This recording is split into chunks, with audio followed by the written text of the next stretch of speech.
Well, hello there, and welcome back to PS4. The Flumpa's just said hello to you.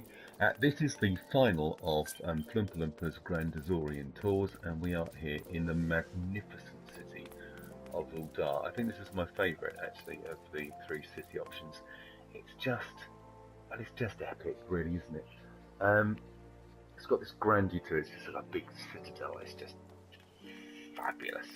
So we're going to have a little look around Ul'Dah and show you the main places. Then, as always, we'll go outside on the roadie, the chubby chocobo, and have a look at some of the starting areas. So there's the aeorite crystal, just there.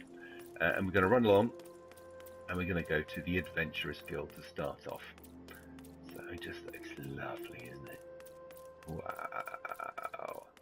Right, so I just got myself completely wrong. I'm going in the wrong way.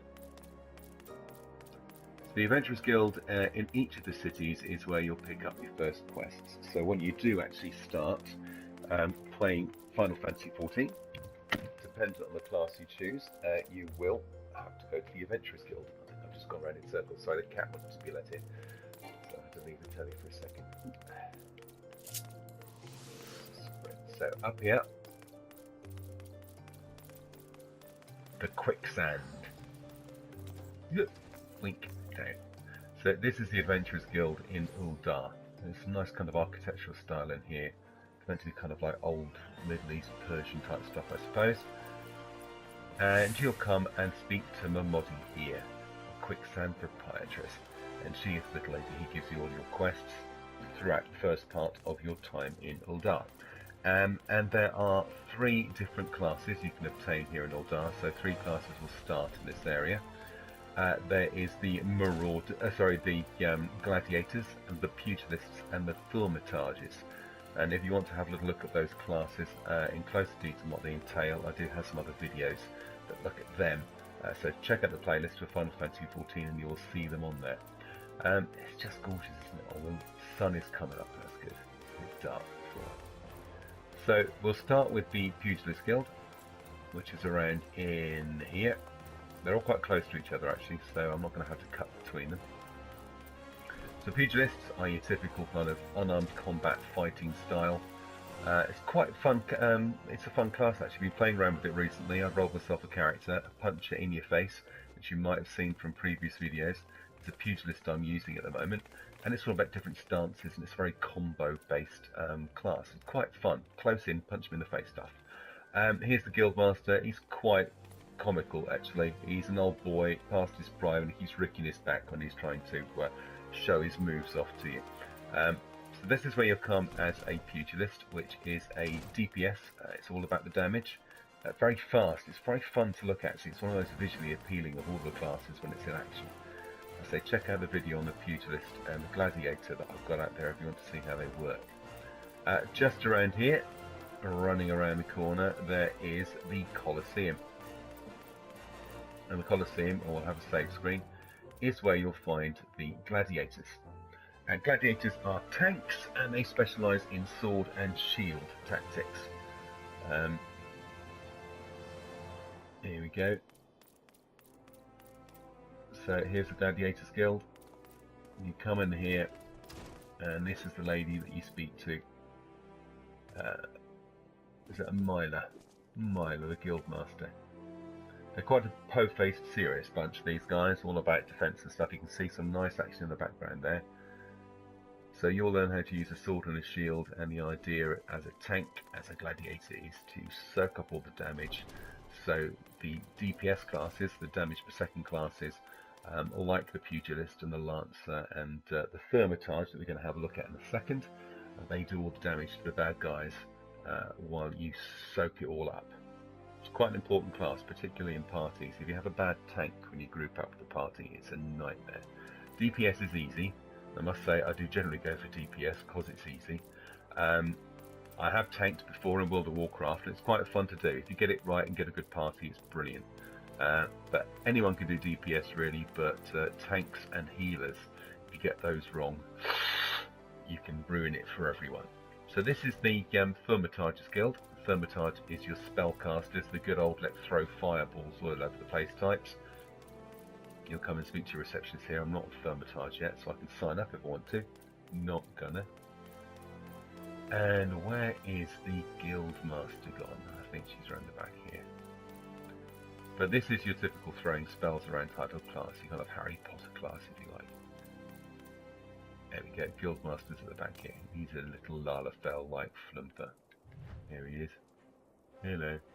Got a little bandage on his face. Otherwise, he must have fallen over. The Thaumaturge Guild is here. So actually the three guilds are relatively close together. Just down the road, just the main part of Ul'Dah. So there we go. So that is the Adventurers Guild, the Pugilists, the Gladiators, and Thaumaturge's Guild. What I'm going to do now is I'm going to travel to show you the professions that you can get here as well, and there's quite a few. It's quite a busy area actually, Ul'Dah. It's probably the biggest and busiest of all of them, in as much as the number of classes and professions that are available. So I'll be back with you in just a second to have a look at some of the professions that you can get here in Ul'Dah. So see you in a second. So we are back here, and we are standing outside the Miners Guild, which is your pickaxe there. Aetheryte crystals will take you directly to all of the guilds here. They're very good, so that's how I'm going to transport between them. So pop down to Miners Guild, pretty self-explanatory really. It's all about digging holes. You get two bits of equipment. You get a pickaxe and a sledgehammer, and the pickaxe will get you metal elements. So it'll get iron and copper and gold and mithril, those kinds of things, which will be sold or to trade in people who use the armory classes, so the blacksmiths and the armourers we saw before, and used a little bit in leatherworking. And then the sledgehammer gets minerals from rocks, which are more likely to be used in things like alchemy, which we'll show you in a minute. But you come into these guys and speak to the Guildmaster. I am already a member of the Miners Guild. I'm a member of all of the professional guilds. Obviously I haven't done a quest that is high enough level to pick that up. But you'll go out, and I will do a little short video on the gathering and the crafting classes at some point and show you how they work, because it's quite fun. That's the Miners Guild, so if you want to be a miner, once you're free to travel to Ul'Dah and you're above level 10, you can come and learn how to break rocks open with a big sledgehammer. So what we're going to look at next is the Goldsmiths Guild. So I'll be back in a second. I'll be standing outside the Goldsmiths Guild. So here we are outside the Goldsmiths Guild. We've just been to the Miners Guild, and if you're mining a lot, you'll probably provide a lot of equipment for people to do goldsmithing. There's someone here doing a little bit of work at their little tables. It's fantastic. So, goldsmithing is about working metallic elements into jewellery, essentially earrings, rings, necklaces, etc. that are used for stat buffs. I'll show you what I mean. So I go to my character. We've got this necklace, which gives me strength, accuracy, and dexterity bonus. We've got that gives me strength and skill speed. That's about dexterity. Because he's a DPS character, that's what you want. And those are identical, which give you a lot of strength and accuracy. And there's ones that will improve mind and intelligence, etc., which is going to be able to give the spellcasters and tanks and other things as much of a buff as you can. And it's quite a valuable little class, actually, and it is very fun. The crafting classes are they're really nice to do. It's not just about gathering materials and shoving them together. There is a little element of skill involved. So if you fancy having a look at that and making lots of jewellery, Goldsmiths Gold in Ul'Dah. And the next thing we're going to look at is going to be the Weavers Guild. So I will see you there in just a moment. So here we are, and this is the Weavers Guild. And the Weavers Guild make, funnily enough, clothing. They make cloth and clothing that is generally designed for either crafting and gathering. So you can make equipment that will buff gathering and crafting skills, or it'll be made for the squishy classes, the magical classes, such as the Thaumaturge, the Conjurer, and the Alchemist. Which will boost stats as far as they're concerned. I mean, if you do leatherworking, armory, and blacksmithing, they will make things generally that will buff the DPS and tanking classes, whereas this is very much focused on helping out those kind of magical classes. And again, it's quite fun to make things. You know, you have to gather ingredients, and then there is a little process, and almost like a button press mini game, if you like, to make it. So it's quite engaging and fun, and you get a spinning wheel. That's cool. So he's making something. What's he just made? He's just synthesized a worm-fang eagle. I say. It's only too good. So, that is the Weaver's Guild. This is where you come if you want to make lots of lovely clothes to help out your magic curling friends, and also the gathering and crafting classes as well. So we're going to then stop at our final destination within the city. That's the final profession within Ul'Dah, and that is the Alchemist's Guild. So I'll see you at the Alchemist's Guild in just a second. So our final stop of all the class and professions in Ul'Dah is here at the Alchemist Guild. It's actually quite difficult to find. It's right at the top. There are 3 floors to the city of Ul'Dah, and this is right at the top floor. So if we come into the Alchemist Guild here, you see, wow, big cauldrons and stuff like that going away. And this is where you make potions. You'll make healing potions, and you'll make strengthening potions, and all sorts of fabulous little potions like that. It's quite complicated, and this is probably the one with the resources the hardest to get hold of. They take resources from lots. Oh, look at that! Oh no, I'm going to have to stop and go. Oh, isn't he gorgeous? A wild-eyed fawn. Oh, Tiara Kiri, you are a lucky person to have such a cute pet. Anyway, moving on. Potions. That's what alchemy is all about. Making potions that will help people in battle and out in the world. It will make them faster, stronger, whatever it might be. Heal them, restore their magic, whatever. But this is quite fun. But like I said, it is a little bit tricky to get the resources together, because you'll gather resources from botany, and you'll have resources from mining, and all sorts of stuff that you have to get together like that. So we've prepared for a bit of a slog with it, but it produces some very, very useful results, and will be very marketable results in the in-game auction house that you can go to. So Alchemist Guild, you can tell it by the big cauldron here. What I'm going to do now is I'm going to go to the outskirts of Ul'Dah. We'll run through the shopping centre, out into the wilds, we'll call on Roly the Fat Chocobo, and we will go and see exactly the kind of look the starting areas will have. So for now, this is goodbye to the main part of Ul'Dah, and I'll catch you later where we'll be exploring with Roly. Right, hi there, and this is the final section of the video today. We're going to take a run through the shops here, and we're going to explore one of the low-level areas at the beginning of Ul'Dah, where you will start your quests if you are a pugilist, thermitage, or a gladiator. Just look at it. It's so beautiful. It's a lovely kind of sandstone sculpture, so detailed. And an absolute ton of people. Ooh, goodness me, look at him. He's a bit scary looking. These guys are obviously high level. They're all standing facing in a direction. I wonder if they're posing for something. I know that IGN have been trying to run something about getting everyone together within Final Fantasy to do some big poses. This is your shopping centre. We go through here and you'll be able to buy stuff like weapons and alchemy and all sorts of bits and pieces to help you. This is also where you can buy things from the auction house as well. But we're going to go through the gates out here, and we're just going to have a little look at the one of the instances, one of the areas that you can go to when you first start. And we'll get Roly the Chocobo out and have a little look around.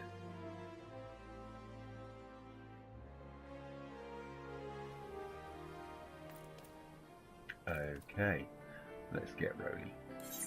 Come on, Roly, dude. Where are you? It's just so funny. I love you, Chocobo.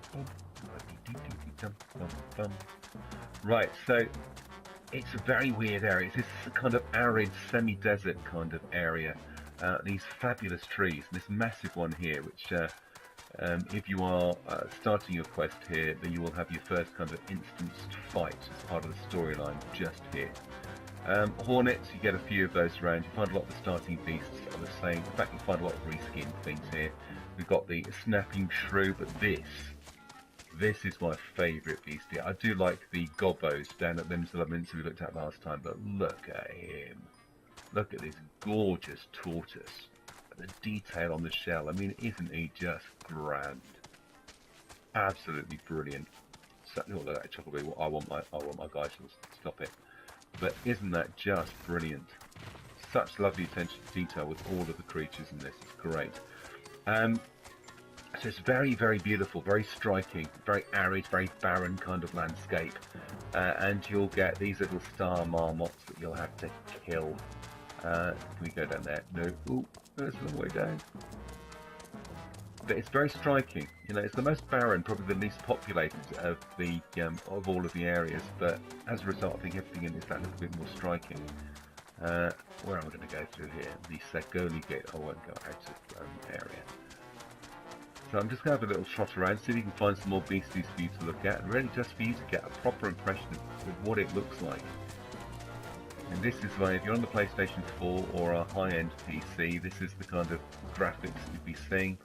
PlayStation 3 version is still pretty good. It's a bit blurrier than this. When I started playing this on the PS3, functions very, very well, but your draw distances will be nowhere near as good. And there is the city of Ul'Dah in the background there. Just amazing. So snapping turtles, little village if you're down here. The story quest will take you here. The reason is I'm showing it to you. And you'll spend a bit of questing going around here. Look at this, they've got these lovely Eorzean sitting here. Huge hornets. I could just ride around this place all day. Really could. I could just never play the game again and just wander around and have a look at all these beautiful bits and pieces. Look at that up there. That big flower, that plant on the top of that. And it's just beautiful attention to detail, isn't it? Absolutely fabulous. Oh, we've got Oberons in here. Weird fishy things. Look at him. Yummy, found something to eat. That's nice. And we had geese over here. Look at that. I noticed that the other day. Little geese keeps popping out over here. It's just stunning. Oh yeah, here we go. Ant workers. This is a low-level Arcanist here, I think. Oh no, it's Thermitage. He's got his umbral fire going on, his astral fire going on. Umbralized and astral fire. You do actually go down there at one point.